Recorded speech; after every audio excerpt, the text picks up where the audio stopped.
Gente, bom dia para todos. Bom dia. Que seja realmente um bom dia.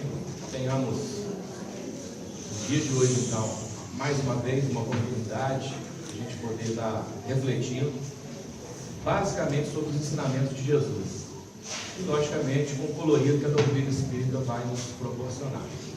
É com alegria poder estar voltando nessa casa, muita satisfação. E então vamos refletir um pouquinho mais.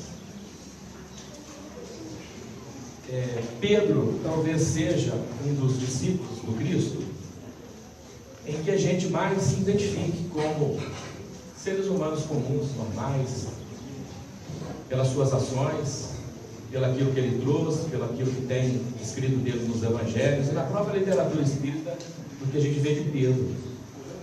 Bastante comum nas citações de Jesus, que estava sempre muito presente, considerado por Paulo um dos alicerces do espírito do cristianismo. Assim como outros, logicamente, né? Mas Pedro talvez tenha essa proximidade com a gente, porque era uma pessoa muito simples, pescador, de pouco estudo, logicamente, e escolhido por Jesus, como os outros também, lógico, mas um dos primeiros. E os seus exemplos são muito fortes. Aquilo que nós temos de Pedro é muito interessante de ser estudado, de ser refletido. Então, para que a gente hoje faça isso, nós escolhemos algumas passagens do Cristo, não coincidentemente, todas elas com a presença de Pedro em algum momento. E exatamente para que a gente possa extrair o ensinamento do dia, o assunto em que a gente preparou. Hoje nós vamos falar um pouquinho sobre a questão da vigilância. O que é vigiar? Ser vigilante. Então nós vamos começar com uma pequena passagem. Ela está no Evangelho de Mateus, no capítulo 16. Mas o ponto principal da nossa reflexão vai estar um pouquinho depois do que está no Evangelho.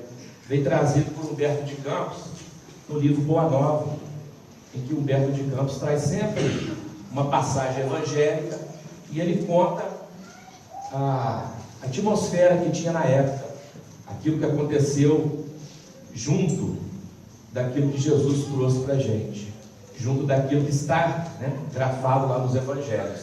Humberto de Campos traz todas as informações acessórias que envolveram as passagens do Mestre, muitas das passagens. E essa é uma delas, está no capítulo 21 do livro Boa Nova.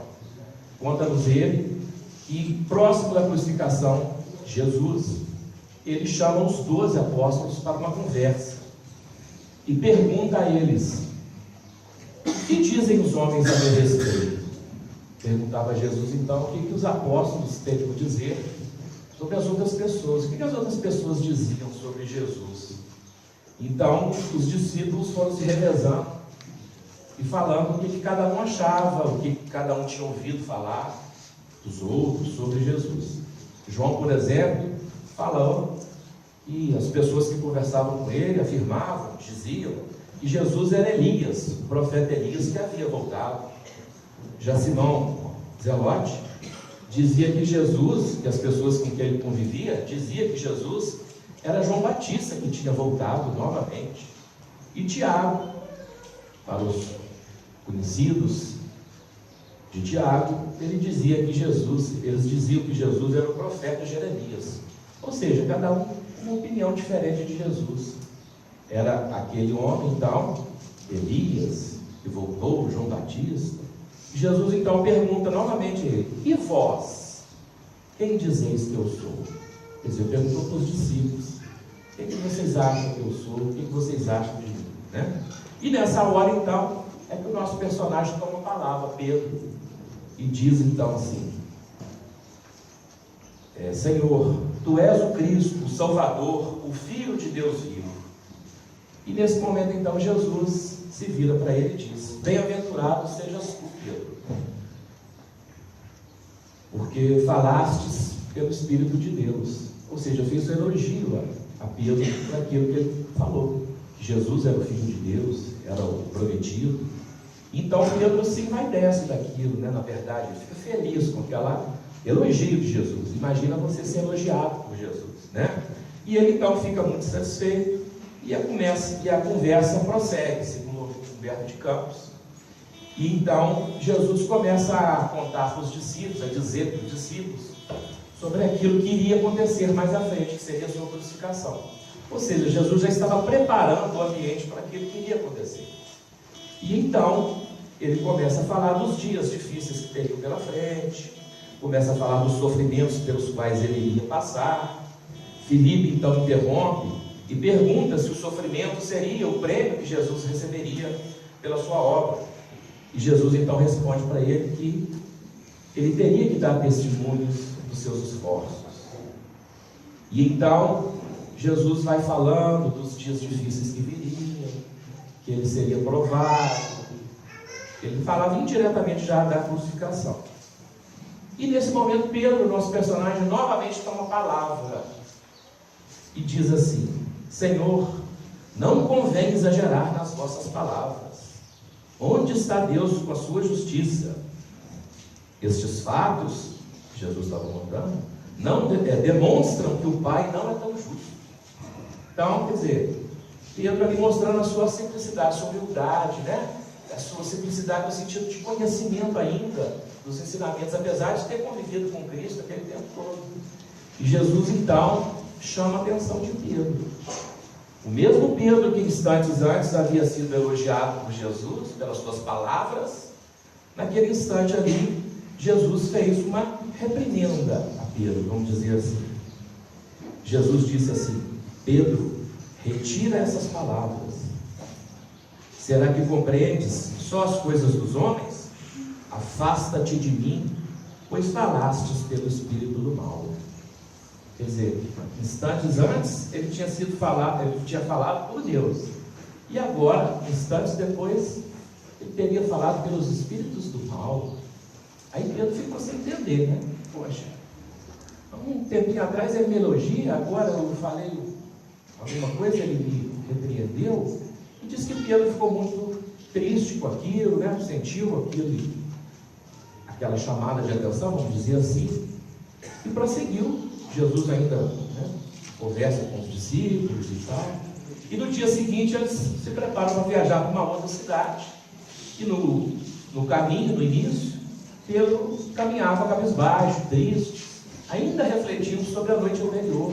Poxa, mas por que Jesus falou isso comigo? Pois ele tinha me elogiado antes, e depois ele me fala aquilo. E ele ficou com aquilo, então resolveu chegar até Jesus na caminhada. Jesus, logicamente, o recebeu como sempre, com um sorriso, amável, agradável, disposto a ouvi-lo. E eles então foram conversando. E Pedro então falou para Jesus: pô, Jesus, ontem aconteceu isso, eu falei assim, rememorou o que havia acontecido. E foi aí então que Jesus disse para ele, que nós vamos ler aqui direitinho, conforme está lá no livro do Humberto de Campos, e tem uma frase muito forte, que eu achei muito interessante, vai te refletir hoje. Jesus então disse para Pedro assim: ainda não aprendeu a extensão da necessidade da vigilância. E Pedro ainda não tinha compreendido bem o sentido da palavra vigilância. E diz assim: vigia o teu espírito ao longo do caminho. Basta um pensamento de amor para que te eleves ao céu. Porque aconteceu desde o começo. Mas na jornada do mundo, na vida, também basta, às vezes, uma palavra fútil ou uma consideração menos digna para que a alma do homem seja conduzida ao estacionamento e ao desespero das trevas por sua própria imprevidência. Então Jesus faz essa consideração para Pedro, né? Quer dizer, ele não estava sendo vigilante. A gente tem que tomar muito cuidado. Bastaria, às vezes, um pensamento de amor, conforme ele teve antes, para que a gente seja levado aos céus. Mas, ele fez um alerta. No mundo, no nosso dia a dia, basta uma palavra uma consideração menos digna para que a gente seja levado, né, ao estacionamento ou ao desespero das trevas. Olha isso é forte, né? Ou seja, a mensagem dela é para tomar cuidado. Pedro, seja vigilante. Com o quê? Com aquilo que você fala, com aquilo que você pensa e com as suas ações. Quer dizer, ele fala para Pedro, mas como Pedro é uma pessoa comum, ele está falando a verdade para nós todos, né? O Evangelho de Jesus é assim.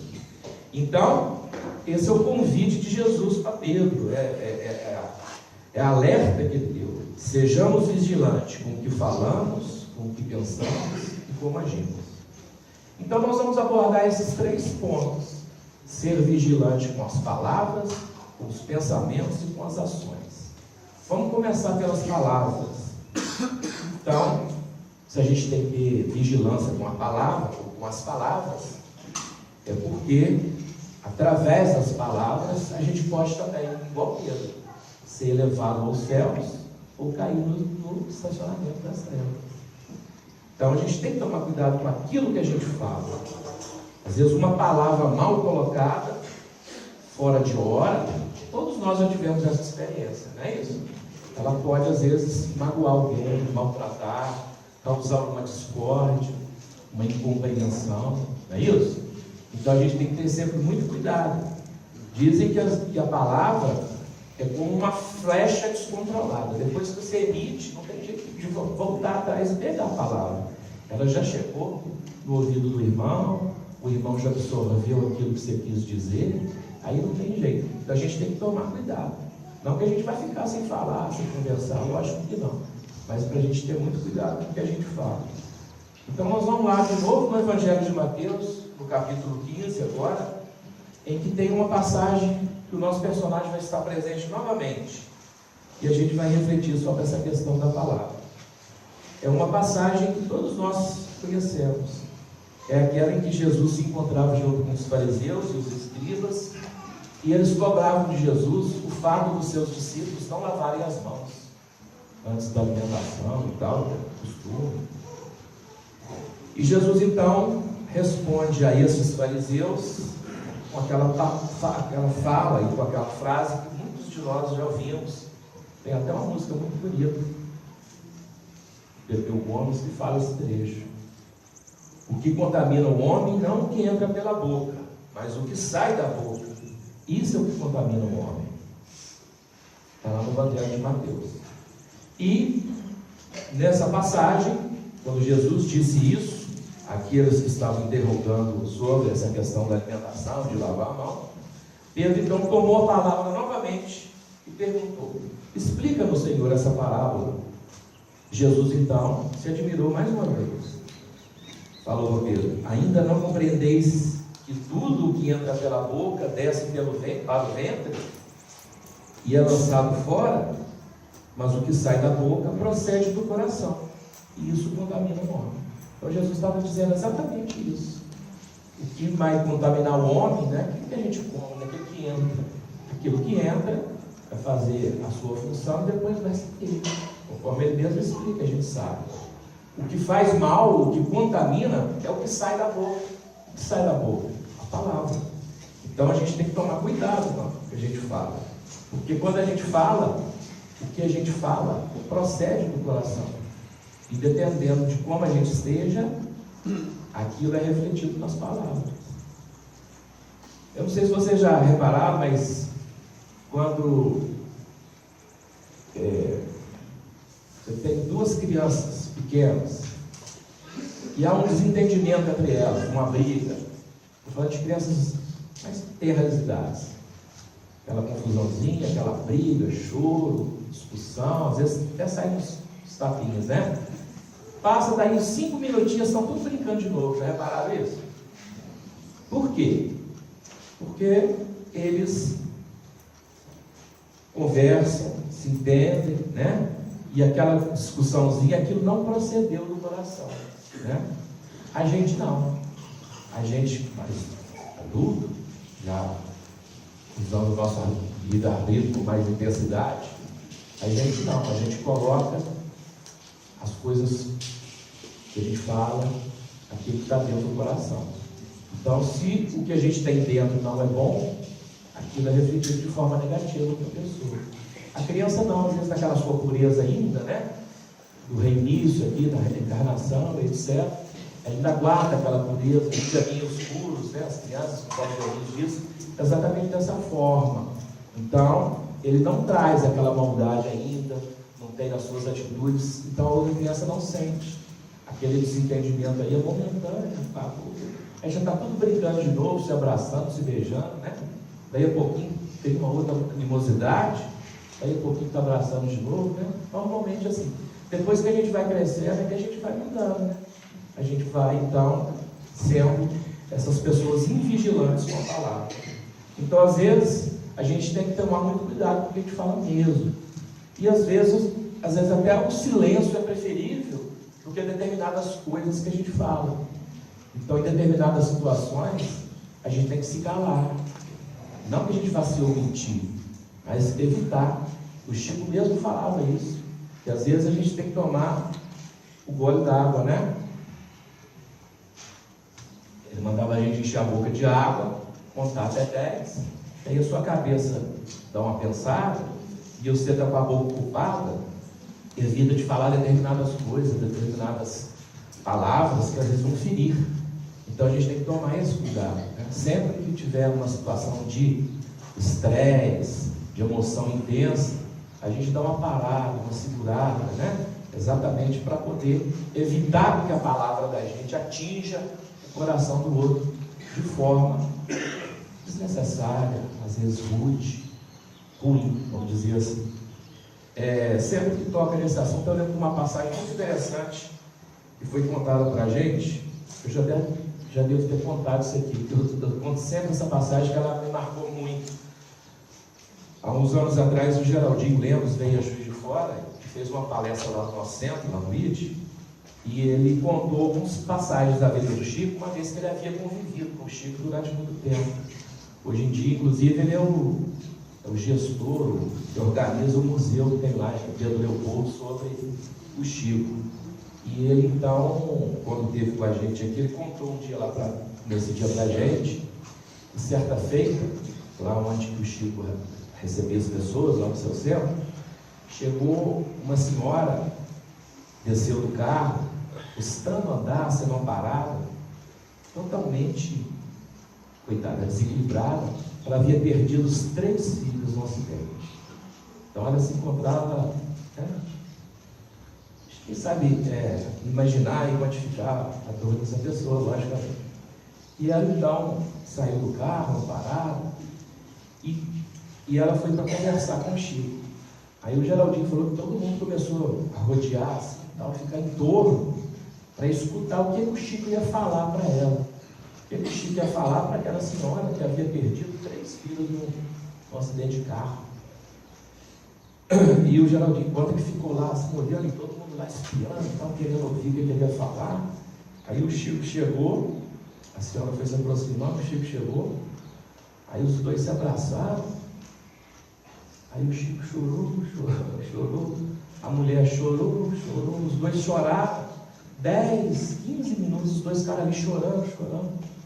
Aí acabou de chorar, a mulher voltou, foi embora, o Chico voltou para o seu trabalho, e a mulher, inclusive, voltou já mais disposta, andando sozinha e tal, né? E a gente pensando nisso, o Chico, uma pessoa tão equilibrada, tão preparada, né? Que disse e que deixou tanta coisa interessante para a gente ler, para a gente refletir, para a gente estudar. E ele deveria ter dito alguma coisa para ela, mas naquele momento ele não tinha nada o que dizer. O que ele ia falar para ela? Não tinha nada. Ele simplesmente chorou com ela, chorou junto, né? É o que às vezes a gente precisa fazer, às vezes a gente não precisa te falar, a gente precisa fazer alguma coisa junto, né?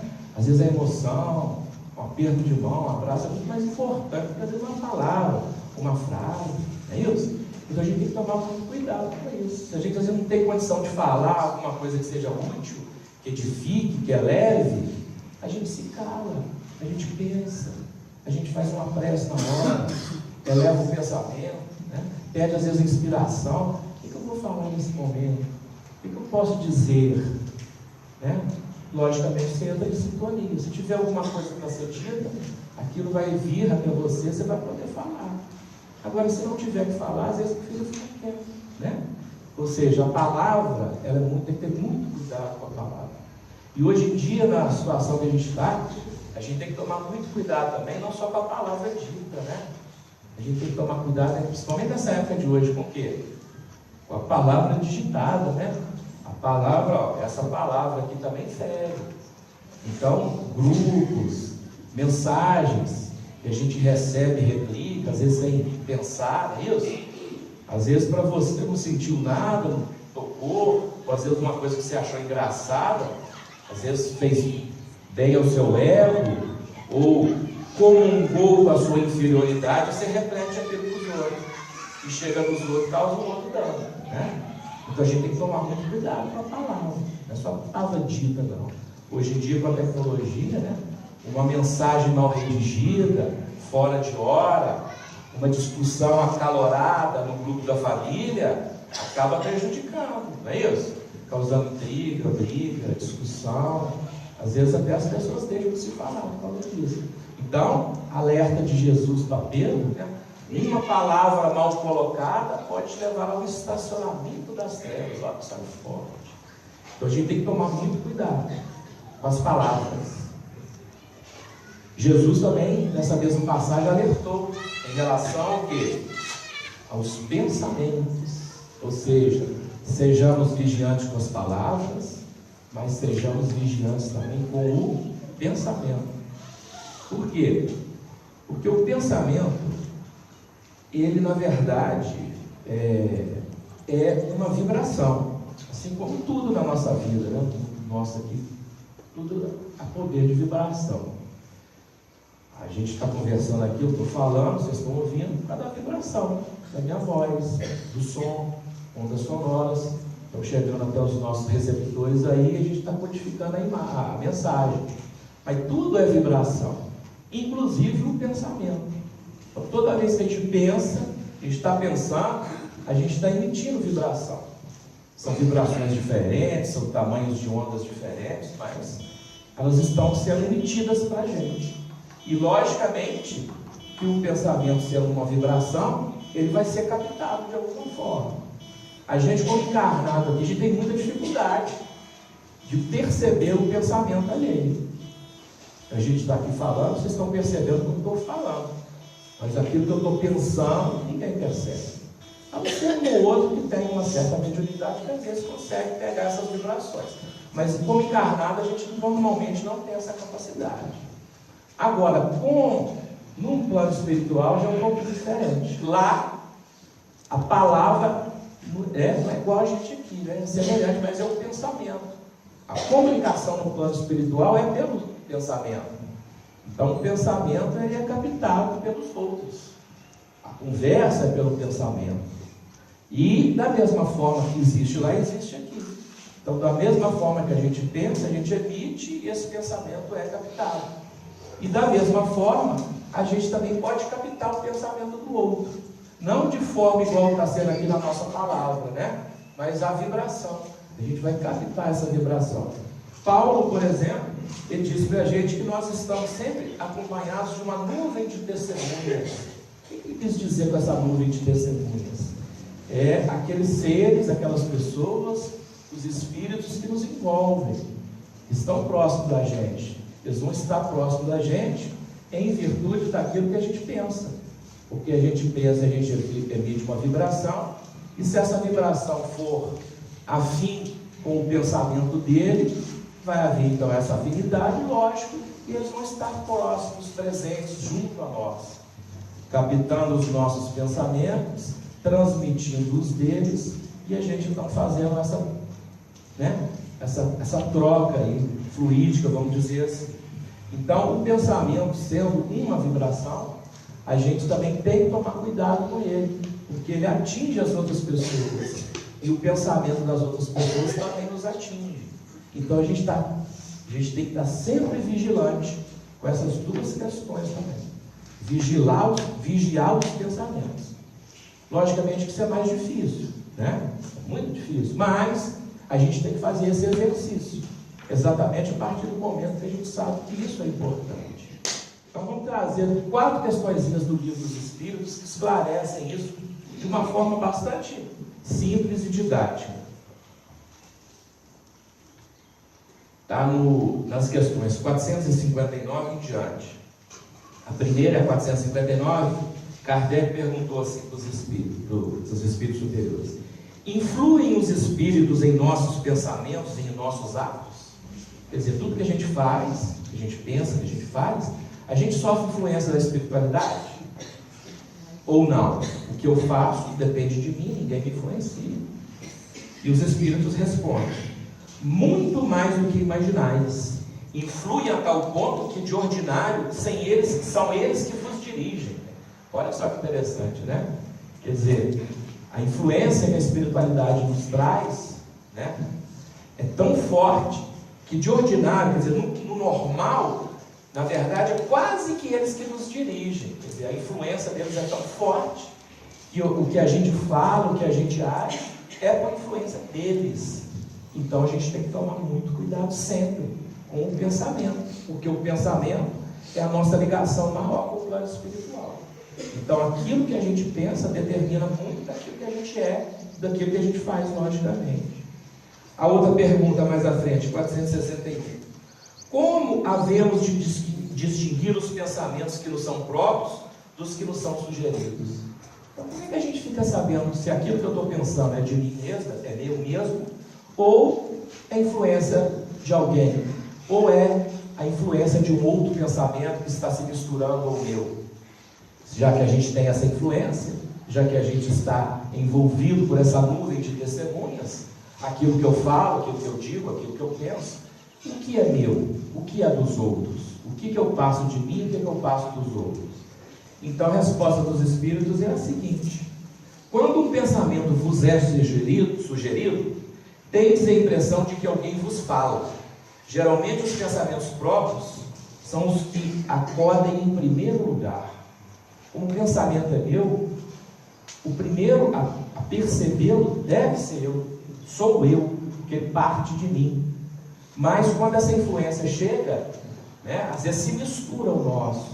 Então, os espíritos falam a gente tomar cuidado, a gente sempre prestar atenção, se é meu ou se vem do outro. Então a gente fazer essa análise.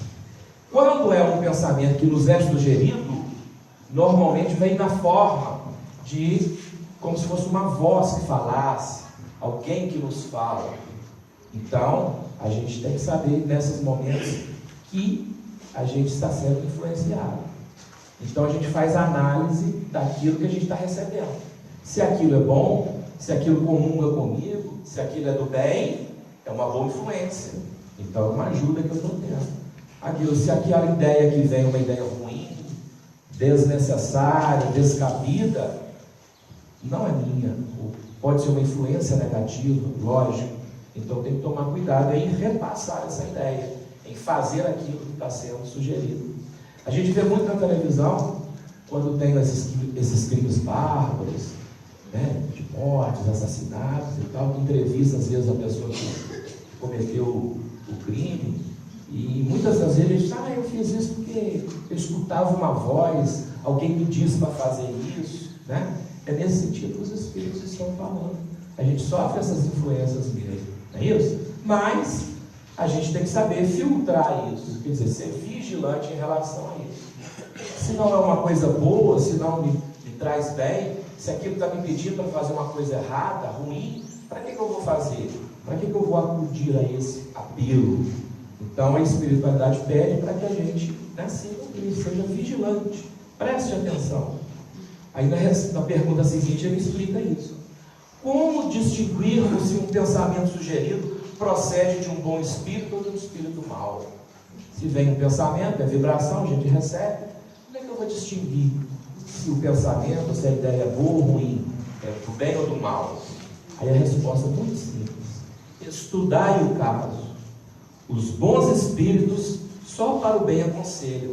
Compete-vos discernir, ou seja, compete-nos vigiar, prestar atenção naquilo que nos chega.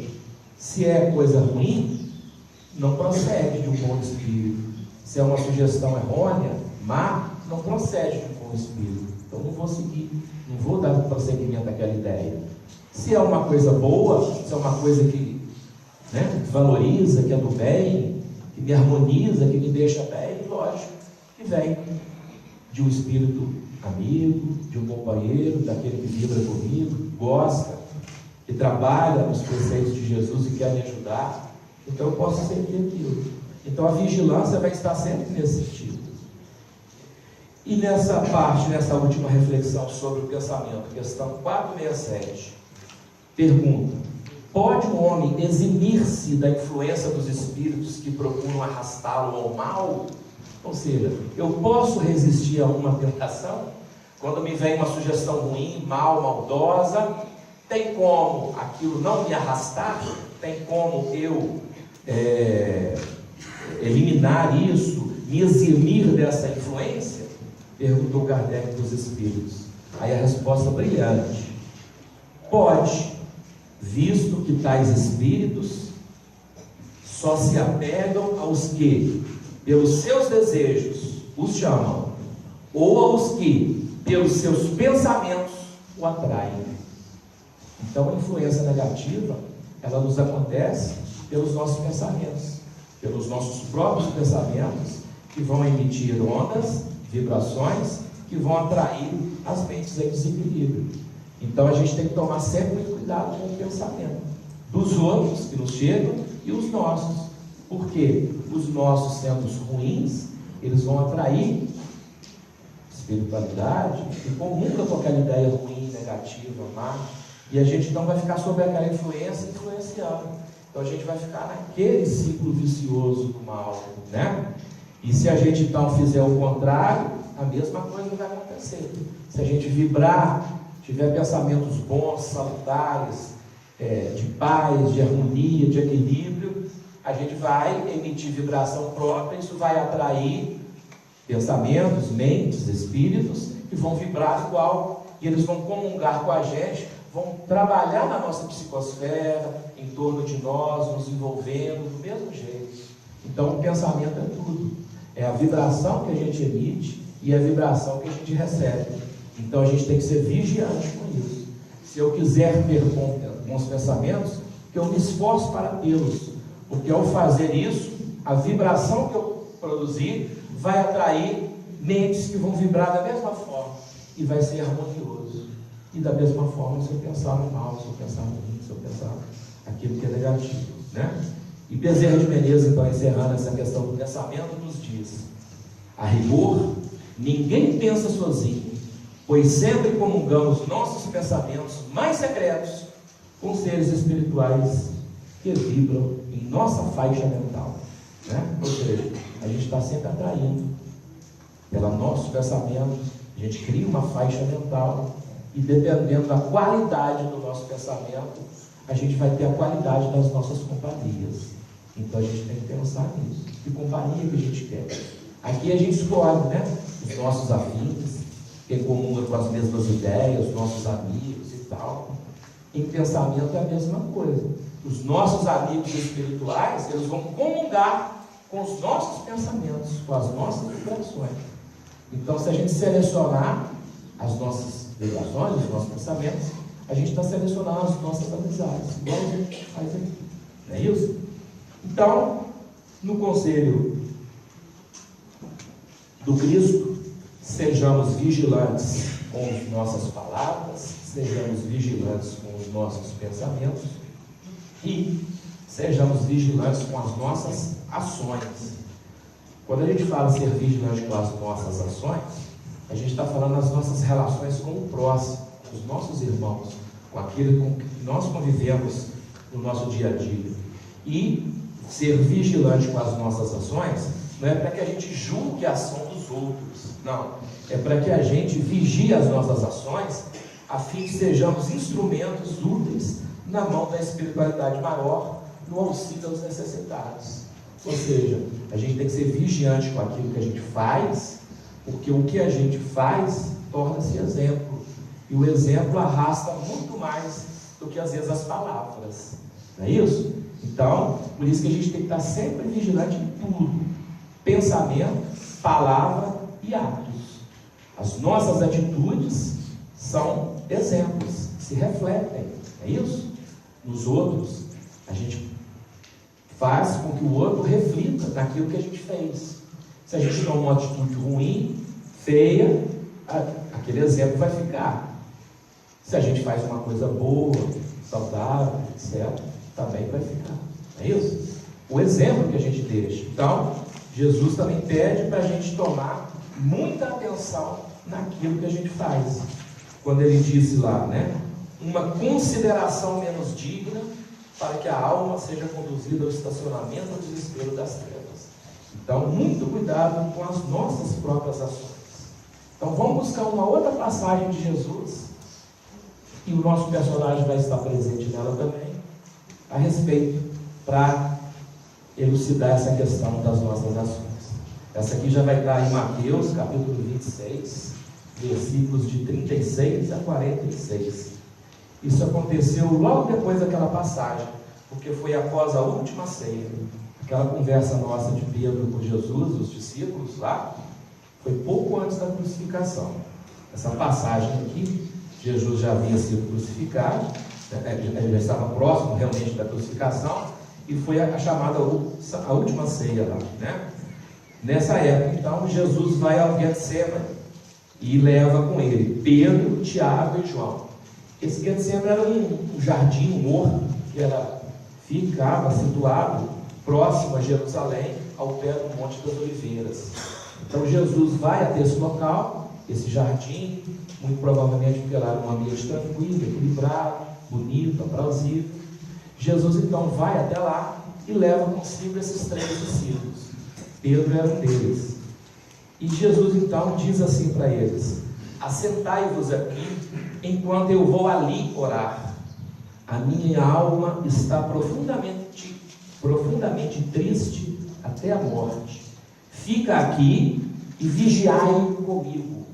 Vigiai de novo. Então Jesus levou eles até lá, pediu para eles ficarem no local. Ele iria se afastar, ia ficar sozinho um pouco, iria orar, porque já estava chegando o momento da crucificação. Então Jesus já estava, né, logicamente, com esse sentido. Ele fala: a minha alma está profundamente triste até a morte.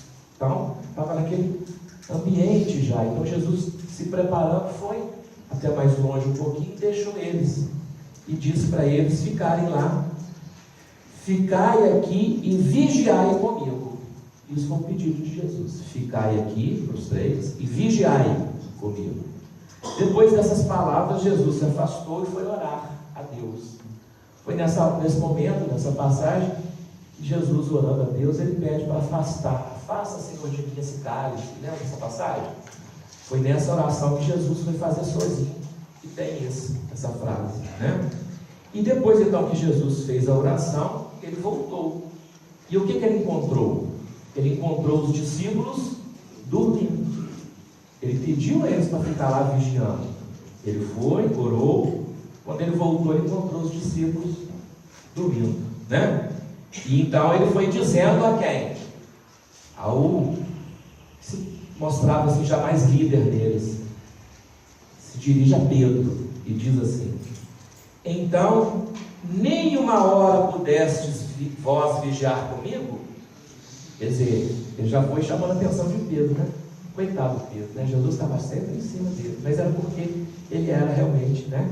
Ele estava preparando ele para ser a pedra, conforme ele disse, dos seus ensinamentos futuros, né? Que ele queria trazer. Então, ele chamou a atenção de Pedro. Então, nem uma hora pudestes vós vigiar comigo. Eu deixei isso aqui um bocadinho de tempo, fui ali rezar, cheguei aqui, você já foi cochilando de novo, gente? Chamou a atenção dele. Aí ele falou aquilo que todo mundo conhece: vigiai e orai, para que não entreis em tentação. O espírito, na verdade, está pronto, mas a carne é fraca.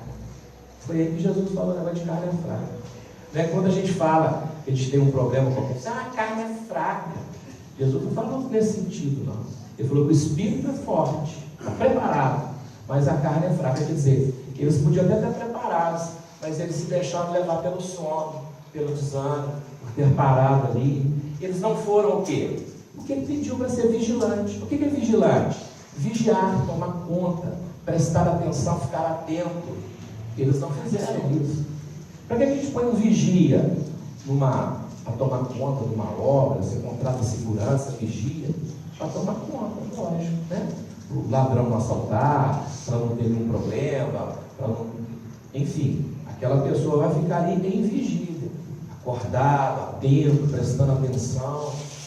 Jesus pediu isso, fica atento, vigia comigo. E chegou, estava. Então por isso que ele falou que a carne é fraca. A gente é porque usa isso às vezes de forma errônea, né? Então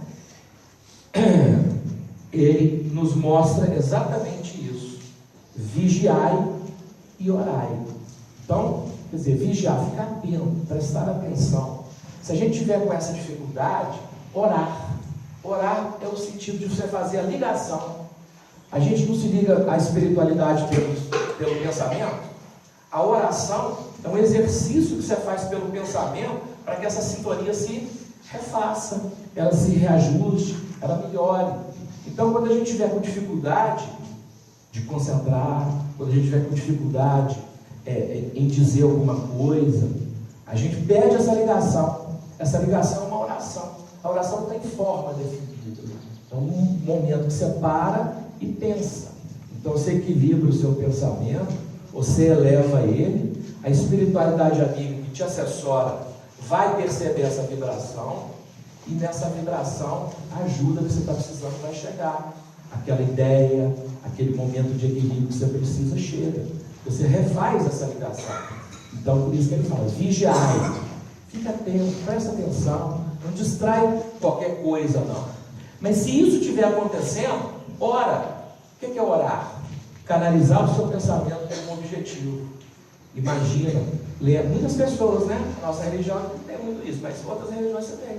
Canaliza para um espírito protetor, ou para as religiões lembram de Deus, as religiões vão celebrar um santo, enfim, canaliza o pensamento para alguma coisa positiva, alguma coisa boa, um pedido, uma ajuda. Caminha a Deus, Jesus, a mesma coisa, não é isso? Então, o pensamento, a ação e a palavra, elas vão estar sempre aí como sendo motivo de atenção nossa, para que a gente possa, então, estarmos sempre vigilantes. Então, essas três ações: vigiar o pensamento, vigiar a palavra e vigiar as nossas ações, é que nós precisamos estar sempre atentos. Nesse sentido, outra passagem em que nos faz refletir sobre a questão de vigiar as nossas ações. Essa agora vai estar lá em João, capítulo 21. E nessa, novamente, nosso personagem vai estar presente. Vamos recordar. Essa passagem já se deu logo depois da crucificação de Jesus. Então nós estamos numa sequência, né? Antes da crucificação, pouco antes, bem próximo da crucificação, depois da crucificação. Essa passagem foi aquela terceira manifestação de Jesus aos discípulos após a morte, quando Jesus, desencarnou. Depois ele voltou algumas vezes, apareceu, entre aspas, para os seus discípulos. Lembram disso? Apareceu para Maria Magdala, logo depois, não é isso? Apareceu para aqueles caminhantes na estrada de Emaús. Algumas passagens nos remetem ao aparecimento de Jesus depois da crucificação. A terceira foi essa aqui. Pedro, nosso personagem, estava já nas suas atividades normais, novamente, e ele então foi pescar. E nesse dia, então, ele não conseguiu peixe nenhum. A pesca dele foi ruim, não conseguiu pescar nada.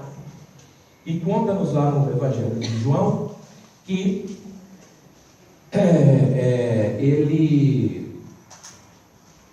ele estava foi pescando, então não conseguiu nada, e então aparece uma pessoa, um homem, e mandou ele julgar a rede à direita. E ele então jogou a rede no lugar que o homem mandou, e a rede começou a vir cheia de peixes, não é isso? Só depois que aconteceu esse fenômeno é que eles perceberam que era Jesus, que era aquele que estava sendo o orientador naquele momento. Então foi aquele momento de satisfação, todos reconheceram Jesus e tal. E Jesus, então, logo depois, vai, se afasta e vai conversar só com Pedro. Fica no cantinho lá e conversa com Pedro. Os outros discípulos lá próximos e tal, mas ele foi conversar com Pedro. E foi nesse momento que Jesus fez aquela pergunta que todos nós também conhecemos. Ele pergunta assim: Simão, era o nome de Pedro, né? Filho de Jonas, ou filho de João, é a mesma coisa. Tu me amas mais do que a estes? Perguntou a Pedro, se Pedro amava Jesus. Não é isso? E Pedro respondeu: sim, Senhor, tu sabes que eu te amo. E Jesus então pergunta mais uma vez: Pedro, filho de Jonas, tu me amas? E Jesus então responde mais uma vez: sim, Jesus, eu te amo. E Jesus então pergunta a terceira vez: Pedro, filho de Jonas, tu me amas? E Jesus responde, e Pedro responde pela terceira vez, já assim, vai repetir 3 vezes a mesma pergunta. Tu sabes todas as coisas, Senhor, tu sabes que te amo. Alguns traduzem essas 3 respostas como sendo as 3 afirmações que Jesus fez para Pedro em virtude das 3 negações dele. Já que Pedro havia negado ele no momento da crucificação 3 vezes, alguns interpretam essa passagem como sendo Jesus equilibrando Pedro, né? Ajustando-o, já que ele tinha essa culpa de ter negado 3 vezes. Jesus pergunta ele 3 vezes, ele tem 3 oportunidades, né?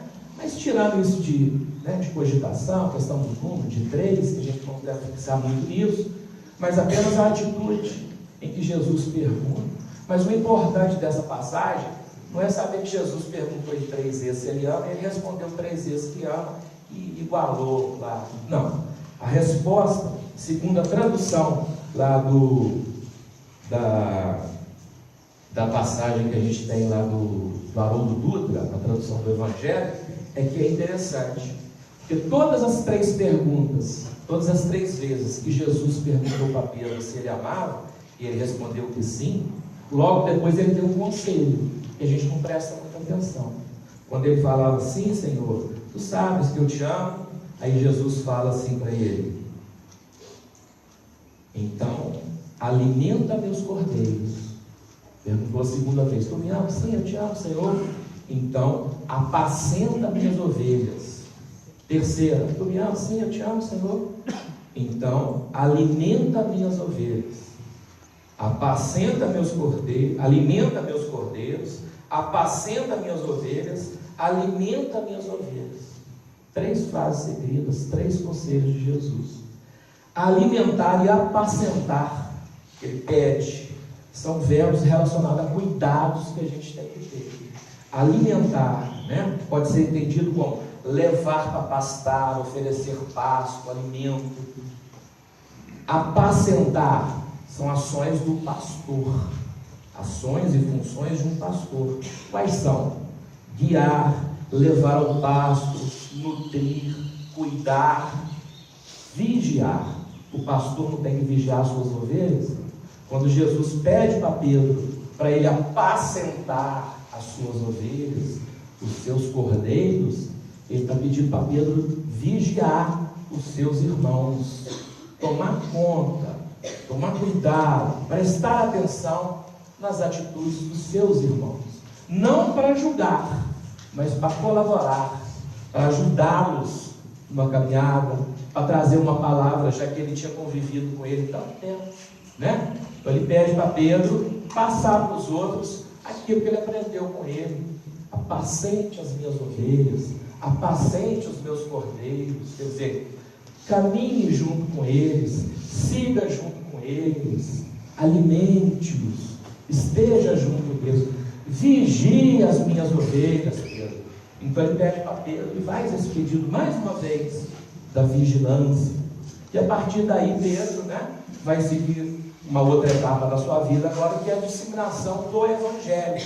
Vai criar lá a comunidade do caminho, lá ele vai ter um desenvolvimento muito grande, contato com as pessoas e tal, e vai ter uma caminhada muito bonita, até chegar no final da sua passagem aqui na terra, e logicamente depois ele continua o seu trabalho, né? Mas Jesus sempre preocupado com essa questão da vigilância, pedindo Pedro, em todas essas passagens aí, para ser vigilante. Ora com o pensamento, ora com a palavra e ora com as ações, né? Então, se é um pedido de Jesus, é uma insistência, é porque é importante. Então, a gente tem que tomar muito cuidado com tudo isso. Lógico que no nosso dia a dia, nossa convivência, às vezes se torna muito difícil isso. Às vezes no momento acalorado e tal, às vezes a gente fala uma coisa que não deve mesmo. Às vezes, dependendo do que a gente está ouvindo, pensando, aí vem um pensamento meio atravessado. Vem, lógico que vem, nós não somos perfeitos, né? A gente sabe disso. Mas a gente tem que estar atento. Por isso que ele pede para a gente orar e vigiar e orar.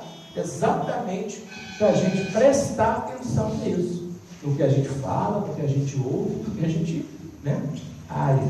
Então esse é o pensamento e, no caso, o pedido do Cristo. E para finalizar, a gente fecha então com uma parábola. A parábola do servo vigilante. É uma outra passagem do Evangelho que Jesus fala de vigia. Ele fala do servo vigilante. O que é servo vigilante? É o servo, empregado, que foi colocado para tomar conta de uma propriedade. E essa palavra é pequenininha. Ela diz assim: sede vós semelhantes a homens que esperam pelo seu Senhor, ao voltar ele das bodas, para que, quando vier e bater a porta, logo lhe abram. Bem-aventurados aqueles servos a quem o Senhor achar vigiando quando vier. Ou seja, a historinha do Senhor, que vai em bodas, vai numa festa, vai num lugar qualquer, e deixou o servo, seu empregado lá, na época, talvez até escravo, tomando conta da sua casa, da sua propriedade, da sua fazenda, o que seja.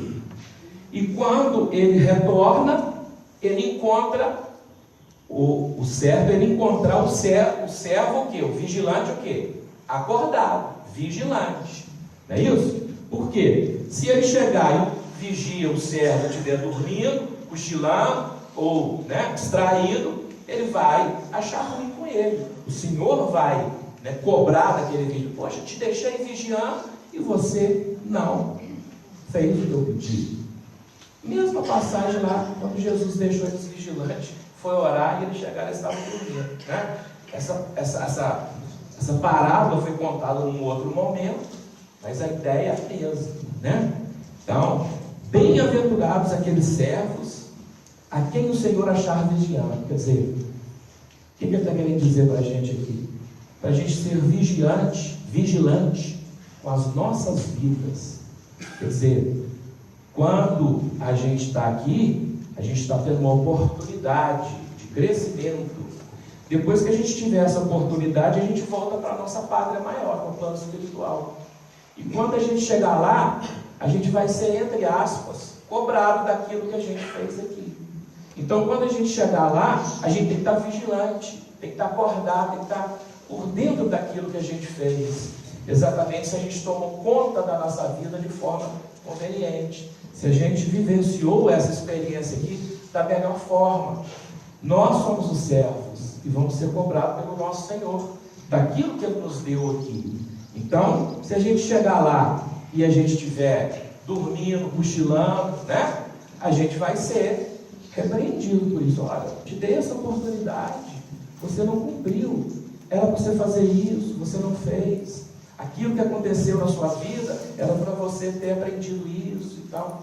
Na verdade, quando ele fala o Senhor vai nos cobrar, na verdade é a nossa consciência que vai depois nos cobrar isso, né? Então, quanto mais vigilante a gente for aqui, mais atento, essa cobrança lá não vai acontecer. Porque você vai chegar lá, você vai estar desperto, consciente, né? Consciente daquilo que você fez, com a consciência tranquila. Então, essa cobrança não vai existir. Então, quando ele coloca a parábola do servo vigilante, é para que a gente seja vigilante com as nossas vidas, em tudo que a gente faz, quer seja palavras, atos, pensamentos, sejamos sempre vigilantes. Vigilantes para quê? Para que no momento oportuno a gente possa dar cabo, possamos dar satisfação daquilo que a gente fez de forma correta. Então essa cobrança ela vai vir sempre. Quando a gente retorna ao plano espiritual, a nossa memória em determinado momento vai ser reativada, a gente vai fazer uma reflexão daquilo que a gente fez, e se a gente fez coisas, né, boas, agradáveis, de acordo com o que o Cristo mesmo nos orientou, a nossa recepção, a nossa forma, né, de condução da vida pós-morte vai ser de uma forma. E se a gente fez coisa errada, etc., a cobrança vai ser maior. E quando isso acontecer, também não tem problema, porque depois a gente vai ter outra oportunidade de refazer tudo aquilo que a gente fez de errado. São as nossas encarnações. Mas quanto mais a gente for vigilante, menos a gente vai precisar de voltar para poder refazer aquilo que a gente não fez na hora que a gente estava dormindo, que a gente estava cochilando, que a gente estava desatento. Não é isso? Então, a gente termina mais uma vez com o convite do Cristo para Pedro. Ele diz assim: vigia o teu espírito ao longo do caminho. Quer dizer, sejamos vigilantes ao longo da nossa vida. Vigia o teu espírito ao longo do caminho. Agradeço a atenção de todos, que Jesus nos abençoe, que todos tenhamos um complemento de dia bom, possamos obter aqui tudo aquilo que a gente busca e que a gente seja sempre a ligação maior com Cristo, que é o nosso mestre maior.